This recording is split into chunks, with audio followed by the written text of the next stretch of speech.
and seemed like a simple studio portrait of two teenagers, but a closer look at their clasped hands changed everything. The old 1895 photograph was found at the Georgia Historical Archive inside a donation box from a closed antique shop in downtown Atlanta. Archivist Lauren Mitchell gently lifted it from a cracked leather folio. It was a studio print that had stayed remarkably well preserved after more than a century of neglect, its edges only slightly faded and its fine details still sharp under the desk lamp. The image showed two young women, both around 16 or 17 years old, sitting side by side on an ornate Victorian settee with carved wooden details and rich fabric. One was a white girl with fair hair pulled back in the stylish Gibson girl fashion, wearing a high-collared white blouse with delicate lace trim and a small school pin barely visible on her collar. The other was a black girl with neatly styled hair and a similarly elegant blouse that matched the style of the day.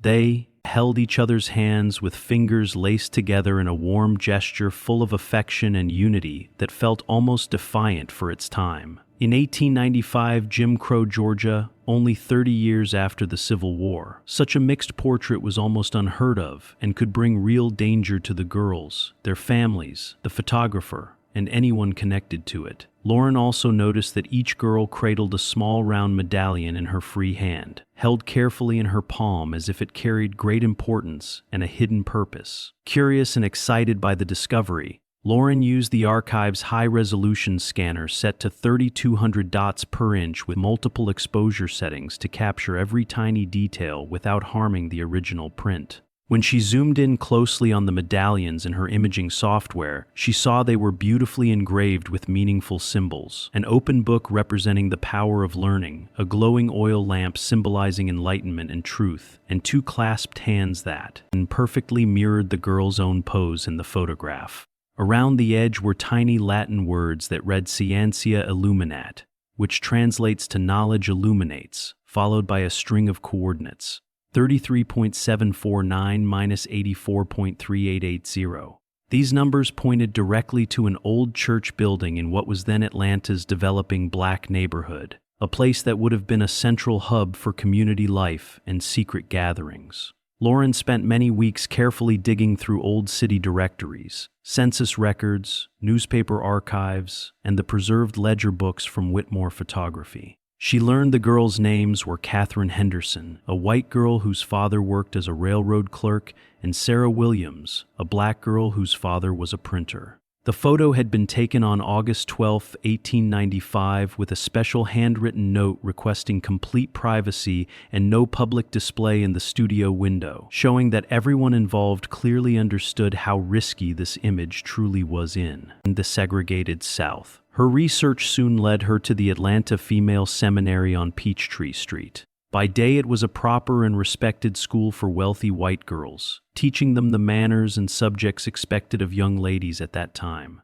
But at night, after the white students went home and the building grew completely quiet, the headmistress Eliza Foster secretly ran the evening academy for a small group of black girls from respectable families, daughters of ministers, teachers, business owners, and tradesmen who desperately wanted a better education for their children than what was available. Eliza believed education was a basic right for everyone, no matter their race or gender, even though holding such progressive views could cost her her job, her safety, or even her life in 1890s Atlanta. She and a few trusted teachers waited 2 careful hours after the daytime classes ended, then quietly let the black students in through a back alley door. The classes were kept very small, never more than 12 students at a time, to stay hidden and safe from discovery in an era where segregation laws were strictly enforced and any form of interracial learning was strictly forbidden. Catherine and Sarah had studied together in this secret program for 4 full years, learning literature, mathematics, science, and philosophy side by side. They became close friends despite the strict laws against interracial contact, sharing ideas, helping each other through difficult lessons, laughing quietly during breaks, and dreaming together of a future where knowledge would not be divided by the color of one's skin. When they graduated in 1895, Eliza arranged for the special medallions to be made by the photographer Albert Whitmore, a man quietly known for his progressive views and his respect for all of Atlanta's citizens.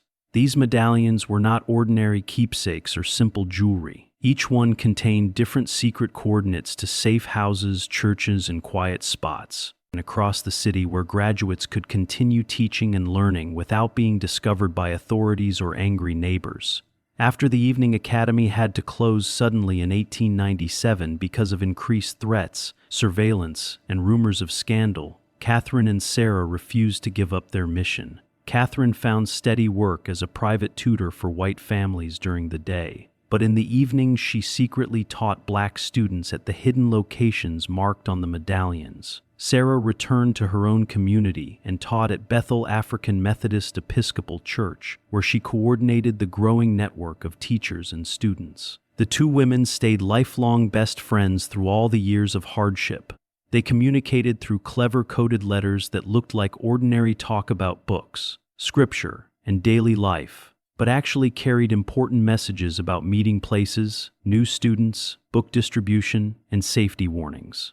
One decoded letter from 1898, and moving operations quickly to a new safe spot after a close call, showing how constant dangers surrounded their quiet work. Lauren later uncovered a hidden ledger in the basement of Bethel Church that listed every graduate from 1882 to 1897, along with dozens of the same engraved medallions carefully stored away for safekeeping. Many of those graduates went on to become teachers themselves, quietly running small schools in their homes, churches, and community buildings for decades. Their dedicated work helped educate hundreds of young black women and even supported a few brave white allies who believed in true equality. Some of the students' children and grandchildren later became leaders in the civil rights movement of the 1960s, carrying forward the same spirit of courage, learning, and hope that had been planted in secret so many years earlier. 3 months after her discovery, the Georgia Historical Archive opened a permanent exhibition called the Evening Academy, Secret, Education and Quiet Revolution in Jim Crow Atlanta. The original photograph of Catherine and Sarah holding hands and clutching their medallions was the emotional centerpiece of the entire display. It was shown next to a touching 1939 photo of the two women as elderly friends, smiling warmly with their arms around each other in front of Bethel Church, their faces full of quiet pride and lifelong bond. The exhibition included several display cases filled with actual medallions, selected pages from Eliza Foster's private journal, decoded letters, and the precious old graduate ledger. Interactive screens allowed visitors to try decoding sample messages using the same book cipher system and to explore digital maps showing the secret meeting places scattered across old Atlanta. Families of the graduates traveled from near and far to see the exhibition, sharing their own inherited medallions and personal family stories. One woman learned that her great-grandmother had been one of the very in 1883. Another visitor's grandmother had been taught to read by Sarah Williams when she was only 8 years old. An elderly man proudly showed Sarah's own medallion that had been passed down through his family, its surface polished smooth from decades of being held and remembered with love. The exhibition drew large crowds every day and received national attention from newspapers and visitors who traveled from across the country. It told the powerful and inspiring story of how two determined teenage girls, a courageous teacher, and a small but dedicated group of brave students used patience, clever planning, deep friendship, and unbreakable hope to keep the light of knowledge burning during one of the darkest and most oppressive times in American history. Their quiet efforts planted seeds that grew into bigger changes in later generations, helping shape the long path toward greater equality and justice for all. As visitors walked slowly through the hall on opening, many stopped to stand before the old photograph, sometimes holding hands themselves, feeling the strength and warmth of that long-ago bond across more than a century. The Latin words engraved on the medallion still speak clearly and powerfully today. Knowledge illuminates. It cannot be contained by unjust laws or dimmed by hatred.